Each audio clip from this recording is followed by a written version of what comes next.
నమస్తే, welcome to plus TV Telangana. దేశవ్యాప్తంగా సంచలనం రేపినటువంటి హిడ్మా ఎన్కౌంటర్. ఏదైతే హిడ్మా ఎన్కౌంటర్ తర్వాత మావోయిస్టు బలగాల్లో కూడా కొంతవరకు నిరుత్సాహం మిగిలింది అని చెప్పేసి కనిపిస్తూ ఉంది.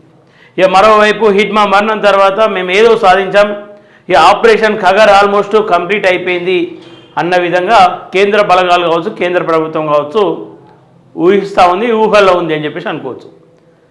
అయితే నిన్న హిడ్మా గ్రామం అయినటువంటి పువర్తికి వెళ్ళడం జరిగింది. అక్కడే 2 రోజులు గడిపాం. ఆ ప్రాంతంలో ఉన్నటువంటి సమస్యలు కావచ్చు, ఆ ప్రాంత ప్రజలు ఎందుకని చెప్పేసి మావోయిజానికి లోనవుతూ ఉన్నారు, అటువైపుగా ఎందుకు నడుస్తూ ఉన్నారు అని చెప్పేసి తెలుసుకునే ప్రయత్నం చేసినాం. అక్కడికి ఏదైతే ఇప్పుడు మావోయిస్టులు లొంగిపోతూ ఉంటే వాళ్ళ చేతికి రాజ్యాంగాన్ని ఇచ్చి వాళ్ళని రాజ్యాంగబద్ధంగా బతకాలని చెప్పి చెప్తున్నటువంటి కేంద్ర ప్రభుత్వాలు ఏవైతే ఉన్నాయో అదే రాజ్యాంగాన్ని పట్టుకొని మేము అక్కడికి వెళ్ళడం జరిగింది. ఇక ఆ రాజ్యాంగాన్ని వాళ్ళకి చూపిస్తే అసలు అది ఏందో వాళ్ళకి తెలియదు, ఆ రాజ్యాంగం ఏందో వాళ్ళకి తెలియదు, దానివల్ల ఉపయోగాలు ఏందో తెలియదు. ఇక వాళ్ళ హక్కులు, వాళ్ళకి సంబంధించినటువంటి విషయాలు, వాళ్ళ అంశాలు ఏమైనా అడుగుదామని చెప్పేసి అంటే పూర్తిగా వాళ్ళకు బయట ప్రపంచమే తెలియదు. ఇక దీనిపైన లోతైన పరిశీలన చేసినట్లయితే ఎందుకని చెప్పేసి వాళ్ళు మావోయిజానికి ఆ వైపు మగ్గుతున్నారని చెప్పి చూస్తూ ఉంటే ఆ ప్రాంతంలో అణిచివేత, ఆ ప్రాంతంలో ఉన్నటువంటి భూమి మీద వాళ్ళకి హక్కులు కావాలి. అదే ప్రాంతంలో పుట్టి పెరిగినటువంటి వాళ్ళు షెడ్యూల్ 5కి పూర్తిగా భిన్నంగా అంటే మనకున్నటువంటి హక్కులకు భిన్నంగా ఉంటాయని చెప్పి తెలిసి కూడా వాళ్ళ హక్కులను వాళ్ళు సాధించుకోలేకపోతూ ఉన్నారు, కొట్లాడి తీసుకోలేకపోతూ ఉన్నారు. ఏదైతే ప్రభుత్వాలు ఓట్ల కోసం మాత్రమే వాళ్ళని ఉపయోగించుకొని మిగతా సమయంలో ఇప్పటికీ కూడా ఆ ప్రాంతంలో కరెంటు లేదని చెప్పేసి అంటే ఎంత సిగ్గుచేటో ఆలోచించాలి. దీనికి కారణం ఏంటి అని చెప్పేసి అంటే మావోయిస్టులు అక్కడికి రానివ్వట్లేదు, డెవలప్మెంట్ కానివ్వట్లేదు అని చెప్పి చెప్తున్నారు. ఒకవేళ నిజంగా అదే మావోయిస్టులు అడ్డుకొని ఉంటే ఆ ప్రాంతంలో సిఆర్పిఎఫ్కు సంబంధించినటువంటి ఒక క్యాంప్ ఆఫీస్ పడ్డది, దాన్ని బ్లాస్ట్ చేయడం వాళ్ళకి ఎంతసేపు పడుతుంది. కానీ వాళ్ళు అడ్డుకోవాలని చెప్పేసి చూడలేరు అని చెప్పేసి ఆ స్థానికులు చెప్తా ఉన్నారు. నిజంగా మావోయిస్టులే అభివృద్ధిని అడ్డుకొని ఉంటే అక్కడి వరకు వస్తున్నటువంటి ఏవైతే వాహనాలకు సంబంధించినటువంటి దారి ఉందో ఆ దారి ఎప్పుడే అడ్డుకునే వాళ్ళమని చెప్పి చెప్తా ఉన్నారు. నిజంగా అక్కడ అభివృద్ధిని మావోయిస్టులు అడ్డుకొని ఉంటే ప్రస్తుతం ఏదైతే మీకు కరెంట్ ఇస్తామని చెప్పిరో అదే కరెంట్ కోసం గతంలోనే సోలార్లు పెట్టుకొని ఈ ప్రభుత్వం ఇక మనకు కరెంట్ ఇచ్చే విధంగా లేదని చెప్పేసి సోలార్ల ద్వారా వాళ్ళు విద్యుత్ని తయారు చేసుకునేటువంటి ప్రయత్నాలు చేశారు. అంటే అభివృద్ధిని అడ్డుకోవడం అంటే ఏంది? అసలు అడవి ప్రాంతానికి అభివృద్ధి ఎందుకు చేరతలేదు? ఆ ప్రాంతంలో మావోయిస్టులకు కేంద్ర బలగాలకు ఎందుకని చెప్పేసి యుద్ధం జరుగుతూ ఉంది. అసలు ఈ కేంద్ర బలగాలు అడవిలోకి వెళ్ళి యుద్ధం చేయాల్సిన అవసరం ఏముంది అని చెప్పేసి కొంచెం ఆరాధీసే ప్రయత్నం చేయాలి. ఎందుకంటే మావోయిస్టుల వల్ల కూడా అనేక మంది జవాన్లు చనిపోయారు కదా అని చెప్పేసి అంటే ఆ చనిపోయిన జవాన్లు ఎవరైతే ఉన్నారో వాళ్ళ కుటుంబాలకు ఖచ్చితంగా ప్రభుత్వాలు అండగా ఉండాలి. మావోయిస్టులు ఎవరైతే వాళ్ళకి కావాల్సి వచ్చి చంపేసిరో వాళ్ళకి ఖచ్చితంగా శిక్ష పడాలి. ఎట్ ఏ టైం మావోయిస్టులు అడవిలో ఉంటారన్న సంగతి అందరికీ తెలిసింది. అడవి సంపదను కాపాడుతున్నాం, అడవి ప్రజలను కాపాడుతూ ఉన్నాం, ఆదివాసులను కాపాడుతూ ఉన్నాం, గూడాలను కాపాడుతూ ఉన్నాం అని చెప్పేసి మావోయిస్టులు పోరాటం చేస్తున్న సంగతి అందరికీ తెలిసిందే. ఇక ఆ ప్రాంతంలో ఉన్నటువంటి ప్రజలకు మావోయిస్టుల వల్ల ఏ రోజు కూడా అన్యాయం జరగలేదు. ఏవైతే ఫాస్ట్ కోర్టులు అని చెప్పేసి పెట్టిరో, ప్రజా కోర్టులు అని చెప్పేసి పెట్టిరో దాని ద్వారా ఆ ప్రాంతంలో ఇబ్బంది పడుతున్న ప్రజలకు ఆ ప్రజలందరి వాటిని న్యాయం చేసే ప్రయత్నాలు జరిగినాయి గతంలో. ఏవైతే ఇప్పుడు ఒక చెరువు తవ్వి లేదంటే ఒక కుంటను తవ్వి దానికి ₹1 కుంటకు 2 కోట్లు ఖర్చు పెట్టి పెద్దగా ఇనాగ్రేషన్ చేస్తారు కదా, కానీ ఆ అడవిలో నీటిని పొదుపు చేయడానికి, నీళ్లను రక్షించుకోవడానికి ఆ ప్రాంత ప్రజలకు అవగాహన కల్పించి గతం కొన్ని ఏళ్ల కిందనే ఆ ప్రాంతంలో ఏదైతే మావోయిస్టులు పూడికలు తీపిచ్చారు. అక్కడక్కడ అడవిలో కనిపిస్తూ ఉంటాయి చిన్న చిన్న కుంటలు కావచ్చు, జంతువులు నీరు తాగడానికి వీలుగా ఉన్నటువంటి కుంటలు, ఆ ప్రాంతంలో నివసిస్తున్న వాళ్ళు వాటర్ పట్టుకోవడానికి అనుకూలంగా ఉండేటువంటి పరిస్థితులను అక్కడ ఏర్పాటు చేసినటువంటి సందర్భాలు కనిపిస్తూ ఉన్నాయి. ఇక్కడ మావోయిస్టుల తప్పిదమని చెప్పేసి పూర్తి అనని కూడా లేదు. ఏదైతే కేంద్ర ప్రభుత్వాలు గతంలోనే అనేక మార్లు చెప్పుకున్నాం, సమస్యనే లేకుండా చేస్తే ఆ సమస్య పైన పోరాటం ఉండదు కదా. ఏదైతే సమస్యనే లేకుండా చేస్తే ఆ సమస్య కోసం పోరాడే వాళ్ళతో ప్రజలకు అవసరం ఉండదు కదా. ఇలా ఇంకా కూడా బియ్యం ఇస్తున్నాం అని చెప్పి చెప్తున్నటువంటి మీరు ఇన్నేళ్ల కాలంలో, ఇన్నేళ్ల భారతదేశ చరిత్రలో ఇంకా బియ్యం వస్తే కానీ తిండి లేనటువంటి కుటుంబాలు ఎందుకు మిగిలినాయి అంటే అభివృద్ధిని ఎక్కడ కుంటుపడతా ఉంది. సరే ఆ ప్రాంతం అంతా కూడా మావోయిస్టుల చేతిలో ఉంది, అభివృద్ధి కాలేదు. మరి ఎందుకని చెప్పేసి ఈ దేశంలో అనేక ప్రాంతాలు ఉన్నాయి, ఈ దేశంలో అనేక రాష్ట్రాలు ఉన్నాయి. ఆ రాష్ట్రాల్లో ఉన్నటువంటి జిల్లాలు కావచ్చు, గ్రామాలు కావచ్చు, అనేకం ఉన్నాయి. మరి ఆ గ్రామాల్లో కూడా ఇప్పటి వరకు మావోయిస్టుల అడుగులు లేనటువంటి గ్రామాలు కూడా కొన్ని ఉన్నాయి. మరి అక్కడ ఎందుకని చెప్పేసి అభివృద్ధి జరుగుతలేదు? అక్కడ ఎవడు అడ్డుకుంటా ఉన్నాడు? ఇక్కడ మావోయిస్టులకు మద్దతుగా కాదు, ప్రజల సమస్యలకు మద్దతుగా మాట్లాడే ప్రయత్నం చేస్తూ ఉన్నాం. మావోయిస్టులు కూడా ఖచ్చితంగా అడవిని విడవాలని చెప్పేసి చెప్తా ఉన్నాం. గన్నులను విడవాలి, పెన్నులను పట్టాలి, ఓటు అనే ఆయుధాన్ని ఒక ఆయుధంగా మలుచుకొని దాని ద్వారానే ఈ ప్రభుత్వాలను కూలగొట్టాలి, ప్రజలకు అండగా నిలబడాలని చెప్పి చెప్తా ఉన్నాం. కానీ ఏకతాటి పైన ఎన్కౌంటర్లు చేసుకుంటూ అసలు చంపడమే మా పని అన్నట్టుగా రాజ్యాంగానికి అసలైన తూట్లు కొడుతుంది ఎవరు? ఈ కేంద్ర ప్రభుత్వం. గతంలో అనేక సందర్భాల్లో అనేక ప్రభుత్వాలు మారాయి. ఆ ప్రభుత్వాల్లో కూడా శాంతి చర్చలు అని చెప్పేసి అనేక సందర్భాల్లో ఉన్నాయి. పోరాటం చేసే ఇద్దరు మనుషుల్లో శాంతి కావాలని చెప్పేసి ఒకరు కోరుకుంటే దాన్ని ఆలోచించి ఖచ్చితంగా ఆ శాంతిని నెలకొల్పే విధంగా ఇరు వర్గాలు చేసే ప్రయత్నాలు చేస్తాయి. ఈ దేశాల మధ్యలో కొట్లాటాలు అయినప్పుడు ప్రపంచంలో ఉన్నటువంటి అనేక దేశాలు మధ్యలోకి వచ్చి శాంతి నెలకొల్పుతాయి. ఆపరేషన్ సింధూర్ దానికి ఉదాహరణ.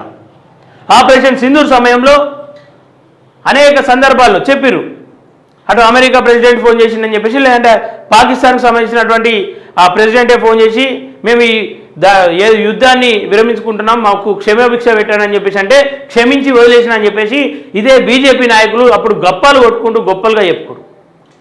మరి ఇదే దేశ బిడ్డలు, ఇదే ఆదివాసీ బిడ్డలు, ఇదే ప్రాంతంలో పుట్టి పెట్టినటువంటి వ్యక్తులు ఇలా శాంతి కావాలి, శాంతి చర్చలు చేద్దాం, మేము దేనిపైన పోరాటం చేస్తున్నామో ఆ పోరాటానికి ఒక విముక్తి కావాలంటే ఖచ్చితంగా మీరు మాకు ఒక పరిష్కారం చూపించాలి, అది పరిష్కారం కావాలంటే ఖచ్చితంగా శాంతి చర్చల ద్వారానే సాధ్యమవుతుందని చెప్పేసి అనేక మార్లు శాంతి కోసం ఈ ప్రాంతంలో ఉన్నటువంటి మేధావులు కావచ్చు, ఈ ప్రాంతంలో ఉన్నటువంటి జడ్జిలు కావచ్చు, ఇంకా అనేక మంది కోరుకుంటా ఉంటే మరి ఎందుకని చెప్పేసి ఆపరేషన్ ఖగార్ పేరిట ఏకతాటిపైన యుద్ధమే చేస్తాం, అయితే లొంగిపోండి లేదంటే చచ్చిపోండి అని చెప్పి చెప్పుకుంటూ దొరికిన వాళ్ళని కూడా పిట్టలు కాల్చేటట్టు కలుసుకుంటా వాళ్ళ చావులకు కారణమవుతున్నటువంటి బీజేపీ, వాళ్ళ చావులకు కారణమవుతున్నటువంటి ఈ అమిత్ షా, మోడీలు దేనికి అంటే ప్రజలకు ఏ సంకేతం ఇవ్వదలుచుకోరు?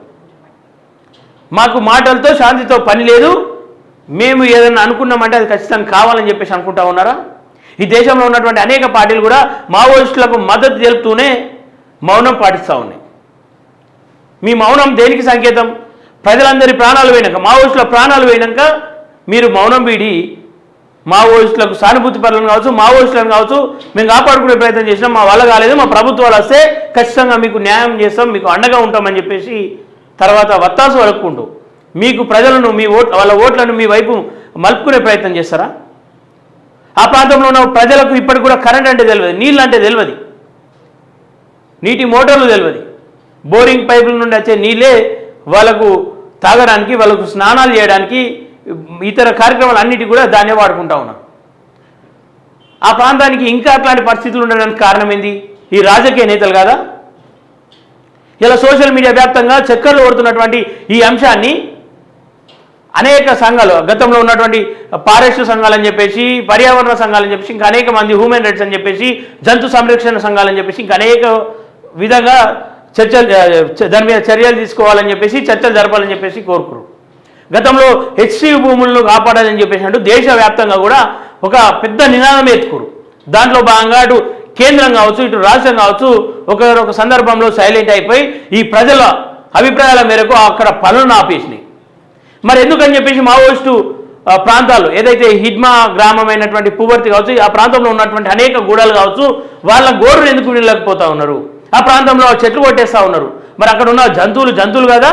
అక్కడ ఉన్న చెట్లు కాదా? ఆ చెట్లను కొట్టేస్తే పర్యావరణం నష్టపోదా?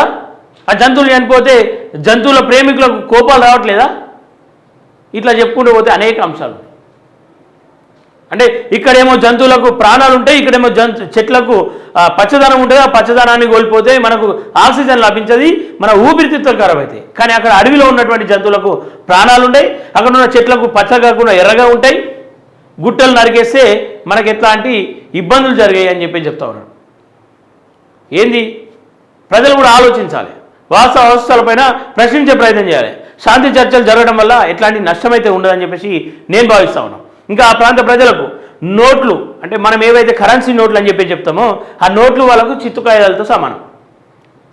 ఇంకా కూడా ఆ ప్రాంతంలో ఎట్లాంటి పరిస్థితులు ఉన్నాయంటే ఏదైనా పని చేసి ఆ పనికి వెళ్ళినప్పుడు బుడ్డెడు ఒడ్లు పెడితే ఆ ఒడ్లను దంచుకొని బియ్యంగా మార్చుకొని అదే బియ్యంతో వంటలు చేసుకుంటూ ఉంటారు.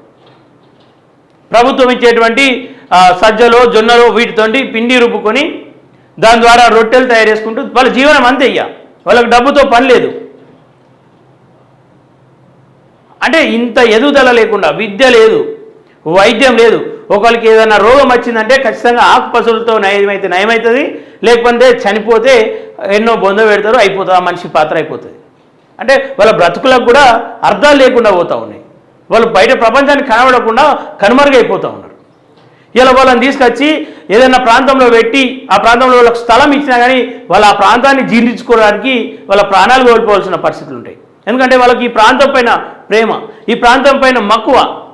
వాళ్ళు ఈ ప్రాంతాన్ని మొత్తం మాకు అప్పచెప్పండి అని చెప్పి చెప్తలేరు, కానీ అదే ప్రాంతంలో మేము నివసిస్తామని చెప్పి చెప్తా ఉన్నారు. ఎందుకని చెప్పేసి కుటీర పరిసరాలు పెడతా ఉంటాం.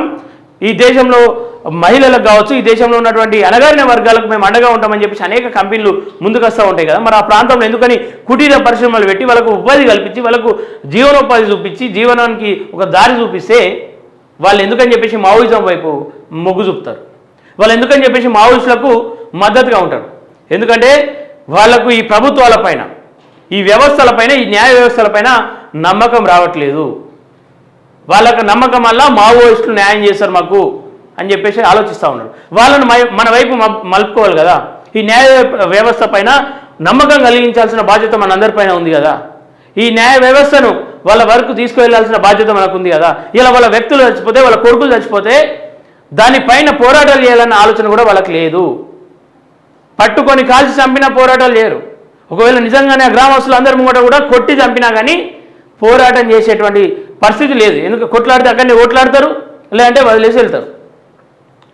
మాకు ఒక పోలీస్ వ్యవస్థ ఉంటుంది, మాకు ఒక న్యాయ వ్యవస్థ ఉంటుంది, ఇక అనేక రకాల కోర్టులు ఉంటాయి, జిల్లా కోర్టులు ఉంటాయి, రాష్ట్ర హైకోర్టులు ఉంటాయి, సుప్రీంకోర్టు ఉంటుంది అన్న ఆలోచన వాళ్ళకి లేదు, తెలియదు. తెలిపేటువంటి ప్రయత్నం ఈ ప్రజలు చేయలేరు, ఈ నాయకులు చేయలేరు, ఈ ప్రభుత్వాలు చేయలేరు. ఎందుకంటే అవి తెలిసినప్పుడు వాళ్ళ హక్కులు తెలుస్తాయి. వాళ్ళ హక్కులు తెలిసినప్పుడు వాళ్ళు పోరాటాలు చేస్తారు. వాళ్ళ పోరాటాల వల్ల వాళ్ళు విజయోత్సులు అవుతారు. ఇలా ప్రభుత్వాలు మళ్ళీ ఆ ప్రాంతం ఏదైతే హెచ్సియులో జరిగినటువంటి పరిస్థితి ఈ అడవిలో జరుగుతాయి. సో వాళ్ళకి ప్రపంచం తెలియకూడదు, వేస్తే వాళ్ళని వేసేయాలి అక్కడనే అంతే. అదేదో సినిమా కేజీఎఫ్ సినిమా, ఇట్లాంటి సినిమాల్లో కొన్ని సినిమాల్లో మనం చూస్తాంగా ఆ ప్రాంత ప్రజలందరినీ కూడా బంధించి ఆ ప్రాంతంలో ఉంచి చంపేయడానికి కూడా వెనకాడకుండా మైనింగ్లో వాళ్ళతో పనులు చేపించి వాళ్ళ శ్రమను దోచుకొని వాళ్ళ ప్రాణాలు తీసేటువంటి పరిస్థితులు ఉంటాయి కదా. త్వరలో అది మన భారతదేశంలో మన కళ్ళ ముందు జరగబోతూ ఉంది. అది చూడడానికి అందరూ సిద్ధంగండి. అది వాస్తవికం, జరుగుతుంది, జరిగి తీరుతుంది. ఎందుకని చెప్పేసి 20 mm రాళ్లతో నిర్మించాల్సిన రోడ్లను ఇలా 80 mm రోడ్లుగా చేసి సింగిల్ వే అవసరం ఉన్న ప్రాంతానికి ఇలా డబల్ లైన్ల రోడ్లను వేసుకుంటా అనేక క్వాలిటీతో కడతా ఉన్నారు రోడ్డు. అంటే క్వాలిటీ ఎందుకు కడతా ఉన్నారని చెప్పేసి అడగట్లేదు ఇక్కడ, కానీ అంత క్వాలిటీతో ఆ రోడ్డు నిర్మిస్తురే దానివల్ల ఎవరికి ఉపయోగం ఉంది? అడవిలోకి వెళ్ళేటువంటి వాళ్ళకు వెహికల్స్ లేవు, అక్కడ సింగిల్ వే అయితే సరిపోతుంది. ఆ ప్రాంతం అంతా కూడా కలిపితే దాదాపు 700 ఇండ్లు ఉన్నాయి. 11 కిలోమీటర్ల మేర ఒక 5 గ్రామాలు కూడా సరిగ్గా ఉండే. ఆ గ్రామాల్లో ఉన్నటువంటి ఇండ్లు 5, 10, 15 ఇంతకు మించి ఉండేవి. మరి ఆ రోడ్లు ఎవరి కోసం? అడవిలో ఉన్నటువంటి ఖనిజ సంపదలకు సులువుగా వెళ్ళడానికి ఒక మార్గం కావాలి. ఆ మార్గమే ఈ రోడ్డు. ఇదే మా ప్రజల మీద ప్రేమ కాదు, ఇదే మా ప్రజల మీద చూపిస్తున్నటువంటి ఏమంటారు అభిమానమో వాళ్ళ అభివృద్ధి అని చెప్పి చెప్తా ఉన్నారు కదా. అభివృద్ధి కాదు అది. నిజంగానే అభివృద్ధి చేయదలుచుకుంటే ఆ ప్రాంతానికి హాస్పిటల్ తక్షణమే కట్టియండి, ఆ ప్రాంతానికి వీలైనంత త్వరగా ఒక బడిని నిర్మించండి, ఆ ప్రాంతానికి వీలైనంత త్వరగా ఏదైనా పరిశ్రమను తీసుకెళ్లే ప్రయత్నం చేయండి. కానీ ఆ ప్రయత్నం మీరు చేయరు. ఎందుకంటే నిజంగానే అక్కడ స్కూలు, ఒక హాస్పిటల్ ఉందంటే ఆ ప్రాంత ప్రజలు అక్కడనే ఫిక్స్ అయిపోతారు. కానీ మీ మోటివ్ ఏంది? ఆ ప్రాంత ప్రజలను అక్కడికి వెలగొట్టడమా? ఇట్లాంటి ప్రశ్నలు అనేక వస్తూ ఉన్నాయి. వీటిపైన ఖచ్చితంగా మీరు సమాధానం ఇచ్చుకోవాలి. అనేక మంది అంబానీ, ఆదానీలకు, జిందాల్ స్మార్ట్ లాంటి వాళ్లకు ఇలా ప్రాంతాన్ని అట్టగట్టబడుతూ ఉన్నారు, వాళ్ళకి అమ్ముకోవడానికి సిద్ధమవుతూ ఉన్నారని చెప్పి సోషల్ మీడియా వేదికగా అనేక చర్చలు జరుగుతూ ఉంటే ఏ రోజు కూడా కేంద్ర ప్రభుత్వం ఒకసారి స్టేట్మెంట్ ఇచ్చి ఆ ప్రాంతాన్ని చస్తే కానీ మేము ఎవరికి అమ్మము, అది ఆ సంపద అంతా మన దేశానికి అంకితం, మన రాష్ట్రానికి అంకితం అని చెప్పేసి ఎందుకని చెప్పేసి ఒక స్టేట్మెంట్ విడుదల చేయకపోతా ఉన్నారు. ఒక స్టేట్మెంట్ ఇవ్వచ్చు కదా, ఆ స్థలాన్ని మేము అమ్మబోము, ఆ స్థలం ఖచ్చితంగా మన దేశ సంపద కాబట్టి మన దేశానికే దక్కాలని చెప్పేసి ఎందుకని చెప్పేసి నోరు మీద పెట్టలేదు ఈ బీజేపీ నాయకులు. ఎంతసేపు మావోయిస్టులు చనిపోతూ ఉన్నారు, వాళ్ళని చంపేస్తాం, లొంగిపోండి లేదంటే చచ్చిపోండి అని చెప్పి చెప్తా ఉన్నారే కానీ ఎంతసేపు ఒకే మాటను దాటి ఒక్క అడుగు ముందుకేసి ఆ ప్రాంతంలో ఉన్న ప్రజలకు ఒక భరోసానిచ్చి ఆ ప్రాంతంలో ఉన్నటువంటి వ్యక్తులకు ఒక మాట మాట్లాడి షెడ్యూల్ 5లో మీకు ఉండే హక్కులు ఇవి ఉంటాయి, మీరు ఇక్కడనే ఉండొచ్చు, మీరు ఇక్కడనే పోరాటం చేయొచ్చు, మీరు ఇక్కడనే బ్రతకచ్చు, పోరాటాలు అవసరం లేని మీ జీవితాలను మారుస్తాం, పోరాటాలు కూడా మీకు అవసరం లేకుండా మీకు అన్ని రకాల వసతులు కల్పిస్తాం, ఇక్కడ పక్క ఇల్లు కల్పిస్తాం, మీకు మంచినీటి సదుపాయాలు, విద్య, వైద్యం ఏర్పాటు చేస్తామని చెప్పేసి ఎందుకని చెప్పేసి ఆ గ్రామాలకు హామీ ఇవ్వట్లేదు. నిజంగానే గ్రామాలను ఎత్తేయబోతూ ఉన్నారా? అదన్నా ఓపెన్గా చెప్పాలి కదా. మీరు ఆ గ్రామాలను ఎట్టి పరిస్థితుల్లో ఖాళీ చేయాల్సిందే, మీకు వేరే ప్రాంతంలో ఇళ్ళని ఇస్తాం, మీకు వేరే ప్రాంతంలో భూములను ఇస్తామని చెప్పేసి అన్న ఆ స్టేట్మెంట్ అన్న విడుదల చేయాలి. ఇప్పటికిప్పుడు దేశానికి ఏం నష్టం వచ్చింది మావోయిస్టుల వల్ల? ఇప్పటికిప్పుడు వాళ్ళని చంపేసి ఏం అభివృద్ధిని చేద్దామని చెప్పేసి అనుకుంటా ఉన్నారు. అభివృద్ధి రాని గ్రామాలు దేశంలో మూలన ఉన్నాయి. మరి ఆ గ్రామాలకు ఎందుకు మీ అభివృద్ధి వెళ్ళట్లేదు, మీ అడుగులు వెళ్ళట్లేదు? ఇలా పచ్చటి అడవంతా కూడా సిఆర్పిఎఫ్ జవాన్ల బూట్ల చప్పులతో బూట్ల అచ్చులతో నిండిపోతూ ఉంది. ఇంత బలగాలు అందించి ఇంత బల ప్రదర్శనలు చేసి దానివల్ల ఏమి సమాజానికి ఏం మెసేజ్ ఇద్దామని, దానివల్ల ఏమి ఉపయోగం అని చెప్పేసి భావిస్తూ ఉన్నారు. ఇలా జవాన్లు చనిపోతూ ఉన్నారు, ల్యాండ్ మైన్లు పెట్టిరని చెప్పి చెప్తా ఉన్నారు. ఎక్కడ ల్యాండ్ మైన్లు ఉన్నాయి అవి తెలియదు. అసలు ఆ ప్రాంతాలకు మీకు ఏం పని చెప్పేసి వెళ్తున్నారు అది తెలియదు. షెడ్యూల్ ప్రాంతాల్లో ఉన్నటువంటి గ్రామాల అనుమతి తీసుకున్న తర్వాతనే ఆ ప్రాంతంలో ఒక పోలీస్ స్టేషన్ నిర్మించాలి, ఆ ప్రాంతంలో ఎట్లాంటి పనులు చేయాలన్నా ఎట్లాంటి ప్రయోగాలు చేయాలన్నా వాళ్ళ అనుమతులు కావాలి, షెడ్యూల్ 5లో అట్లాంటి హక్కులు వాళ్ళకు ఉన్నాయని చెప్పేసి ఎందుకని చెప్పేసి మీరు వాళ్ళకి చెప్తలేరు? ఎందుకని చెప్పేసి షెడ్యూల్ 5లో ఇట్లాంటివి ఉంటాయి, సో మేము రావాలనుకుంటున్నాం మాకు అనుమతించండి అని చెప్పేసి గ్రామ సభలు ఎందుకు పెడతలేరు? అసలు గ్రామాలు ఎన్ని ఉన్నాయో అక్కడ గ్రామ సభలు ఎందుకు పెడతలేరు? గ్రామ ప్రజలతో ఎప్పుడన్నా మాట్లాడినటువంటి దాఖలాలు ఉన్నాయా? అసలు గ్రామ పంచాయతీ ఎన్నికలు జరుగుతూ ఉన్నాయా ఆ ప్రాంతంలో? ఇవేవి కనిపించాయి ఆ ప్రాంతంలో? నిజంగా నమ్మండి ప్రజలారా, ఆ ప్రాంతానికి వెళ్తే ఖచ్చితంగా మీ కంటనీరు రాకపోతే ఇక దేనికంటే దానికి. అనేక మంది ఈ పట్టణాల్లో ఉండి నోర్లు వారేసుకుంటూ ఉన్నారు. నేను కూడా గతంలో విమర్శించే ప్రయత్నం చేసిన, ప్రజలకు ఏం తక్కువ ఉంది ఇన్నేళ్ళ భారతదేశంలో, ఇంకా వాళ్ళకు లేనిది ఏముంది, వాళ్ళు అడవిని వదిలి పట్టణానికి రావచ్చు కదా, లేదంటే ఆ ప్రాంతంలో ఉంటూనే బ్రతకచ్చు కదా, వాళ్ళకి ఏం తక్కువైంది, ప్రభుత్వాలు బియ్యం ఇస్తున్నాయి, ఉచిత కరెంట్ ఇస్తుంది, ఇంకా అనేకం చేస్తూ ఉంది, ఇంకెందుకు వాళ్ళకి పోరాటాలు అని చెప్పేసి ఈ మావోయిస్టులు అందరూ కూడా అనేక సంపాదించుకొని వాళ్ళ ఇళ్లకు వాళ్ళ గూడాలకు పంపుకుంటారు అని చెప్పేసి అనేక సందర్భాల్లో భావిస్తుండే. కానీ కంటికి కనిపించినవి లేదంటే చెవికి వినిపించినవి కొన్ని సందర్భాలు నిజం కాదని చెప్పేసి అంటారు. గతంలో కొన్ని సోషల్ మీడియాలో చూసినవి కావచ్చు, కొంతమంది మావోయిస్టులు ఇట్లా సంపాదించారని చెప్పేసి అన్ని విన్నవి కావచ్చు, విని వాస్తవాలు అనుకొని నమ్మే ఆలోచన ఉండే.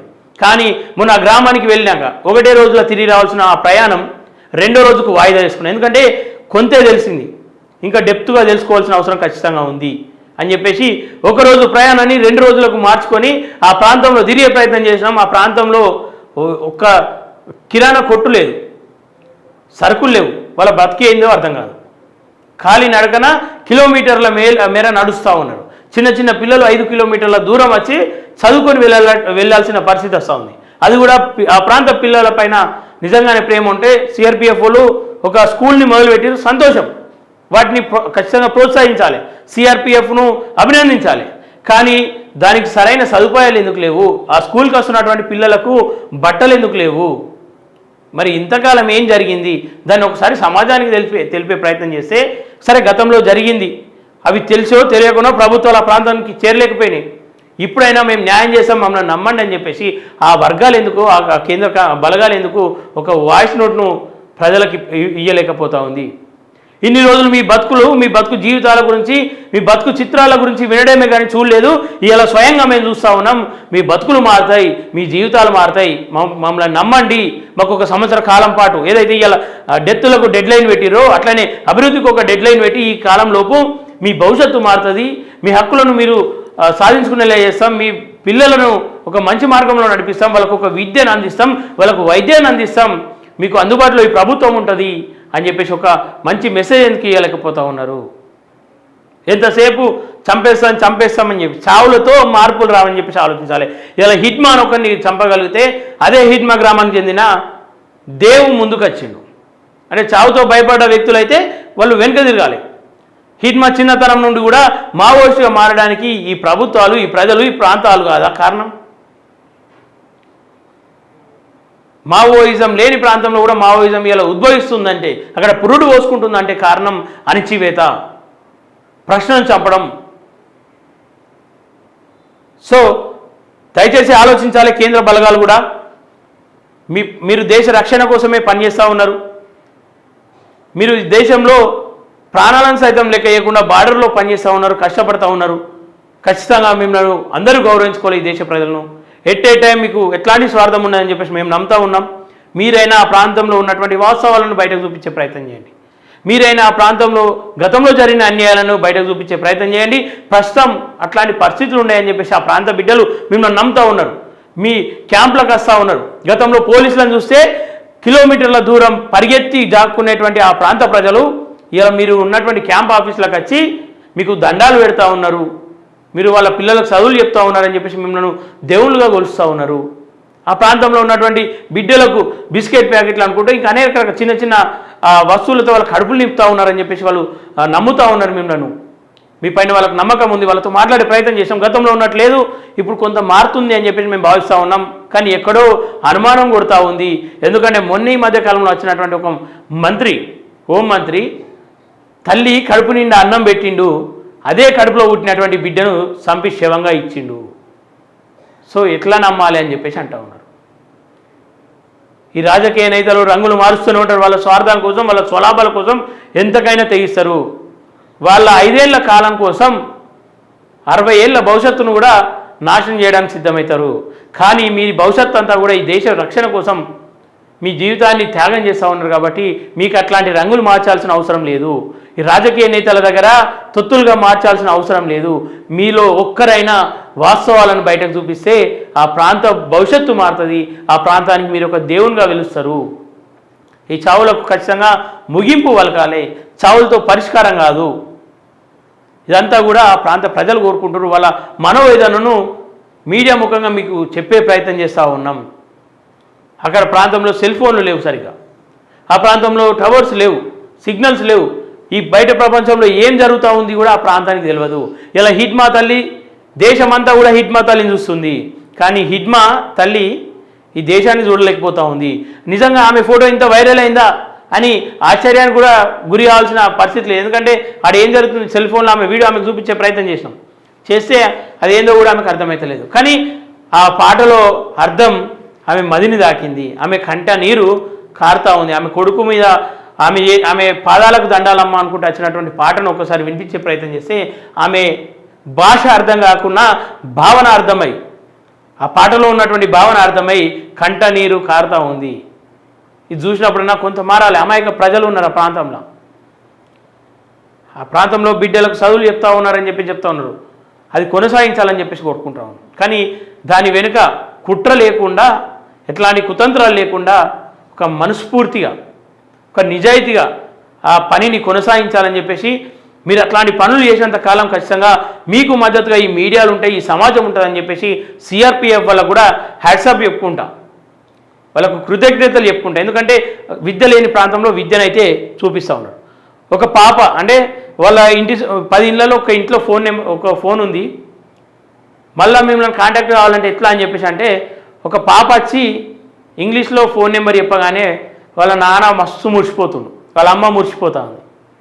ఆ సంతోషం ఈ కోట్లు సంపాదించి లేదంటే కోట్లు కూడబెట్టిన ఆ సంతోషం రాదు వాళ్ళకు. అంటే కొంత నమ్మకాన్ని కలిగించారు మీరు. ఆ నమ్మకాన్ని నిలబెట్టుకోవాలి. కేంద్రం కూడా ఆలోచించి ఆ దిశగా నడవాలని చెప్పేసి ఈ సందర్భంగా కోరుకుంటూ, ఎవరైతే కపట ప్రేమ నటిస్తూ ఆ ప్రాంతాలపైన కపట ప్రేమ నటిస్తూ మీదికి మాట్లాడుతూ లోన మౌనంగా ఉంటున్నారు, లోన మాట్లాడుతూ మీదికి మౌనంగా ఉంటారు. వాస్తవానికి వాళ్ళందరూ కూడా మీ నటన ఆపేయాలి. నిజంగా అందరు ఏకతాటి మీదకి రావాలి. ఒక కాదును బయటకు తీసుకురావాలి. ఇలా పర్యావరణ ప్రేమికులు కావచ్చు, జంతు ప్రేమికులు కావచ్చు, ప్రతి ఒక్కరు నోరు మేపాలి. ఆ ప్రాంతాన్ని కాపాడుకోవాలి మనందరం కూడా. అది మన దేశ సంపద, మన దేశం దాటిపోయే ప్రమాదం ఉంది. కాబట్టి ఆ సంపదను మన దేశంకే దక్కాలి, ఆ సంపదను కాపాడుకునే వ్యక్తులకు మనం అండగా నిలవాలని చెప్పేసి మనస్ఫూర్తిగా కోరుకుంటూ, చాలామంది ఈ వీడియోలు పెట్టినప్పుడు కొన్ని కమెంట్స్ చేస్తూ ఉన్నారు, ఆ తల్లికి ఏదైనా సహాయం చేయకపోయారు అని చెప్పేసి. ఆ తల్లికి నోట్లు ఇద్దామంటే అవి చిత్తుకాయలతో సమానం. ఆ ప్రాంతంలో ఏదైనా సరుకులు కొనుకొద్దామంటే దాదాపు ఆ ప్రాంతానికి 150 కిలోమీటర్ల మేర ఎట్లాంటి కిరాణ్ షాపులు లేవు. పూర్తిగా అడిగా అంతా కూడా. వాళ్ళు సరుకులకు పోవాలన్నా వారానికో సరుకుల ఏమంటారు అంగడి జరుగుతూ ఉంటుంది కదా, ఆ ప్రాంతానికి వెళ్ళి వాళ్ళు తీసుకొచ్చుకునే సందర్భాలు ఉంటాయి. అది కూడా కొన్ని పదుల సంఖ్యలో కిలోమీటర్లు నడిచి తీసుకురావాల్సిన పరిస్థితి ఏర్పడుతూ ఉంటుంది. సో ఆ ప్రాంత ప్రజలకు అందరం అండగా ఉందాం, ఆ ప్రాంతాన్ని కాపాడుకుందాం, మన అడవులను కాపాడుకుందాం, మన దేశాన్ని కాపాడుకుందాం అని చెప్పేసి ఈ సందర్భంగా కోరుకుంటూ, చాలామంది కమెంట్స్ మేరకు మళ్ళీ ఆ ప్రాంతానికి వెళ్ళే ప్రయత్నం చేస్తాం. ఖచ్చితంగా మీరు అన్నట్టుగానే ఆ తల్లికి సరుకులు అందించే ప్రయత్నం చేస్తాం. వీలైనంత త్వరలో మరోసారి ఆ ప్రాంతానికి వెళ్ళి ఖచ్చితంగా ఏదైతే జవాన్లు చేస్తున్నటువంటి పనిని కూడా మీకు చూపించాల్సిన అవసరం ఉంది. ఎందుకంటే ఆ ప్రాంతంలో ఒక స్కూల్ అయితే వచ్చింది, 10 తాండాలకు కలిసి ఒక స్కూల్ వచ్చింది. ఆ స్కూలు ఒకరితో అయిపోకుండా ఆ 10 ప్రాంతాలకు, ఆ 10 గూడాలకు ఏరాలని స్కూల్తో పాటు వైద్యం కూడా, చిన్నపాటి వైద్యం అందిస్తూ ఉన్నారు. ఆ వైద్యం కూడా తాత్కాలిక వైద్యం, తాత్కాలిక విద్య కాకుండా పక్కా వైద్యం, పక్కా విద్యగా అక్కడ భవనాలు ఏర్పడాలి. పక్కా విద్య అని చెప్పేసి 10 గూడాలు ఉంటే ఆ 10 గూడాల్లో ఒక స్కూల్ ఏర్పడాలి. ఆ 10 గూడాలకు ఒక టీచర్లు ఉండాలి, 10 మంది టీచర్లు ఉండాలి, 10 హాస్పిటల్ ఏర్పడాలి.